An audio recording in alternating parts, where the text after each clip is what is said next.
Date of birth ভুলে গেছেন। তো আমি জিজ্ঞেস করলাম যে কি ব্যাপার, ভাবি তাহলে কিছু বললো না? বললো গত বছর ভুলে গিয়েছিলাম, এখন পর্যন্ত কিচ্ছুটি বলেনি।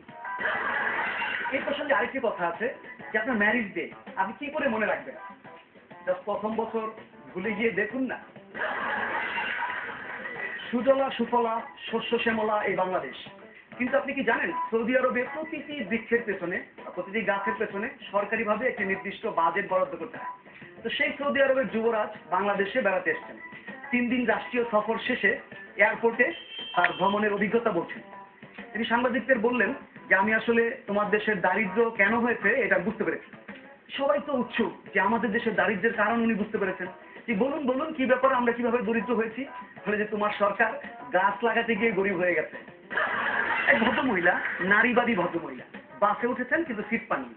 কিন্তু উনি চান না যে কোনো পুরুষ তাকে উঠে সিট দিক। এই সময় একজন পুরুষ সিট ছেড়ে দাঁড়াচ্ছেন, ভদ্রমহিলা তাকে জোর করে সিটে বসিয়ে দিলেন। কিছুক্ষণ পর ভদ্রলোক আবার উঠে দাঁড়িয়েছেন, ভদ্রমহিলা আবার তাকে জোর করে সিটে বসিয়ে দিলেন। তৃতীয় পর্যায়ে ভদ্রলোক এবার বললেন যে দেখুন, আপনার জন্য আমি অনেকক্ষণ অপেক্ষা করেছি, ইতিমধ্যেই 2টো বাস স্ট্যান্ড ছেড়ে এসেছি, এবার আমাকে নামতেই হবে।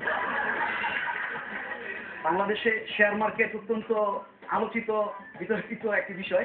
তাই একজন শেয়ার ব্রোকার যিনি হসপিটালে গেছেন অসুস্থ হয়ে, তার জ্বর, ভীষণ জ্বর। নার্স এসে বললেন যে স্যার আপনার জ্বর 101-এ নেমে আছে। মানে যে ওকে 103-এ উঠলে সেল করে দিও। অনেক ধন্যবাদ, অনেক চমৎকার চমৎকার বেশ কিছু জোক আমরা শুনলাম। এবার আমি একটা জোক আপনাকে শোনাতে চাই। সেটা হচ্ছে, এই ভদ্র মহিলার সাথে কথা হচ্ছে, তারা কেউ কারো হাজবেন্ডকে কখনো দেখে নাই, ঠিক আছে? তো এক মহিলা আরেক মহিলাকে জিজ্ঞেস করলেন, এই তোর হাজবেন্ড দেখতে কেমন রে?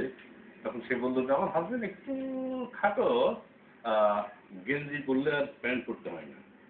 আচ্ছা, তারপর আমার অন্য মহিলা আবার জিজ্ঞেস করলো, আচ্ছা তোর হাজবেন্ড দেখতে কেমন?